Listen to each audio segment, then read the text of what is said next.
మీలో ఎవరికైనా ఈ అలవాటు ఉందా? నాకు తెలిసి చాలామందికి ఈ కాంబినేషన్‌లో తినటం చాలా చాలా ఇష్టమండి. చాలామంది దగ్గరే చూశాను. అండ్ నాకు కూడా చాలా చాలా ఇష్టమనమాట ఈ కాంబినేషన్‌లో తినటం. చిన్నప్పుడు తెగ తింటుండే. అమ్మమ్మ గానీ, అమ్మ గానీ, నాన్నమ్మ గానీ ఎవ్వరైనా ఉప్మా చేశారంటే చాలు పక్కన పంచదార వేసుకొని తినాల్సిందే.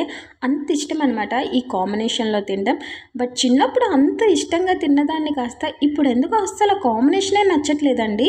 చిట్టి తల్లికి ఉప్మాలో కాస్త షుగర్ వేసి తినిపించినా తను తినగా కాస్త ఉండిపోయింది.